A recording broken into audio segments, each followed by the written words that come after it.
Welcome to the Next Gen podcast. It is Pastor Blake, and joining me, my gracious host, Pastor Philip Hahn, our Waukesha Kids pastor. We are excited for the end of the year. It is fast approaching. Welcome to the holidays. Welcome to the holidays. We got Turkey Day coming up. We got Christmas and shopping and food. Yeah. I'm sure some people consider Black Friday a holiday now. Yeah, well, the retail stores change the schedule every year, so I don't know what it is anymore. It actually started before, in October, I saw. Didn't Amazon do that? I don't pay attention to it anymore. I saw Amazon had like a Black Friday in October thing, and I was like, wow. I do my Christmas shopping in July now. We're getting really ahead of this, people. Anyway. It's just whenever you want it to be. Choose your own adventure whenever Black Friday is for you. You know what holidays really mean for most people? What does it mean? Busy. Yeah. Yeah, I was listening to our Christmas one from last year, which you can go back and listen to, Christmas Chaos. We talked about the chaos of holidays and just how hectic they can be with different schedules and different routines. And you try to work so hard to get your kids on a regular schedule, and then kind of holidays throw everything off. And so we talked about that. If you want to go re-listen to that one, I think it's a good one as far as talking about expectations, schedules, how to navigate a busy season. But today we're going to talk about something different. Yeah, and it's kind of ironic because in the busyness of schedules, this podcast is intended to help you schedule another thing into your calendar. Just one more thing. You have room. But it's a good one. You have room for one more thing to fit in there amongst all the things you do, volunteering at church and at school events. You know, they have some parties coming up that they need some room moms for, and then you have to make sure you go do the shopping and bake whatever it is for that Christmas party you have to go to. And what else are we asking people to add to their schedule, Phil? Rest. Just rest. I feel like this is where we do our little voices, our NPR voices. It's like... Yes, and now as you're listening to this podcast, we're going to put on some white noise and you can take a nap. Especially if you're driving, right? That's like... Don't do that. We want to talk about rest, and we think there's a lot of value in rest. And we had just mentioned, talking briefly before this, the time to rest isn't when you feel like you need it. It's to establish some rhythms and routines, and we just want to talk about how to practically establish rest for your family going into this busy season. So hopefully you can even start to practice it before it gets chaotic and you start pulling people's hair out and wanting to smash the toys you just bought them or anything like that. Well, one of the first things we need to do is define what we mean by rest. Rest in the world's eyes is to disengage your brain and veg out. Shut it off. Yeah, we're not talking about just sitting in front of the TV and resting with your eyes closed or taking a nap or watching Netflix or whatever. Binging a full season of your favorite show. That's not restful. Yeah, what God defines as rest is intentionally disengaging from the work and requirements to engage in Him. It's a time for you to enjoy resting in worship, to enjoy resting in the Lord, to enjoy resting with your family. It's not an unintentional vegging out. It's an intentional engagement in the things that recharge you. So make it plain for me, Phil. Make it plain. What does rest mean for you then? For me, it means scheduling a time in my morning where I am only focused on the word and prayer and worship. It means scheduling a time on Saturday morning where my family is in the word doing a Bible study together. Yeah. It's intentionally scheduling my day off so that it doesn't ever get anything on it but time with my family. Yeah. And so it's not, I'm going to mow the lawn today. I do mow the lawn on my day off. Sure.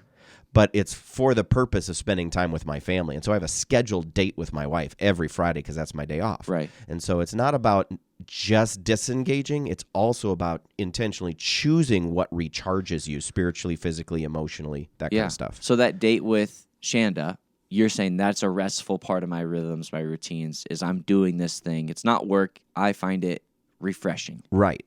Correct. Yeah. It's intentionally making time for things that recharge you. I know for our senior pastor, golf is something that really recharges and refreshes him. Yeah. And that's something for me, I enjoy going and doing something. So it's not work necessarily, it's an activity that I really enjoy. You'd say that's rest as well? Yeah. Okay, cool. Well, this is good. What about video games? To each his own. To each his own. Rest is in the eyes of the beholder type of deal, except it's not just trying to shut everything down. Yeah. It's not trying to disengage and to get away from everything necessarily. Yeah, it's not disengaging from everything. It's unplugging from the requirements and plugging into the things that are healthy. You need time with your family. You need time with Jesus. You need time for yourself. In fact, that was kind of the second thing I wanted to highlight was that Jesus rested. Yeah. God rested in both creation and in Jesus' time on earth, intentionally went out of their way to disengage from work, to engage in their relationship with God, to celebrate the creation. And when he did that, he also included it in a list that we should all be familiar with. He said, you will rest once a week. Not you should, not it's good advice. It's a command in the same list of 10 rules, including adultery and murder. If you're not resting, it is just as bad as cheating on your wife. That sounds pretty serious. It sounds like he we really should means maybe it. Listen to it. Man, that's something I don't feel like I listen to that well.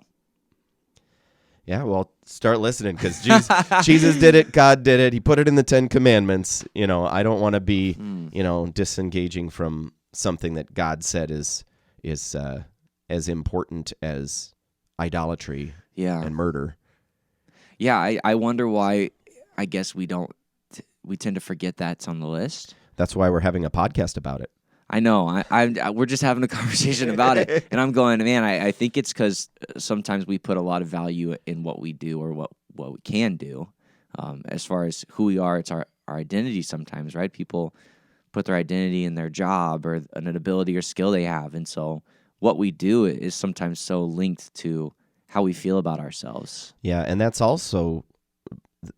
That is also why the gospel is so scandalous and so countercultural and so counterintuitive, because Jesus did for us what we cannot do for ourselves. Absolutely. All the things we do that we think are gaining God's favor for our lives, God has already given us his favor, and our doing is a response of worship for what has already been given. Yep.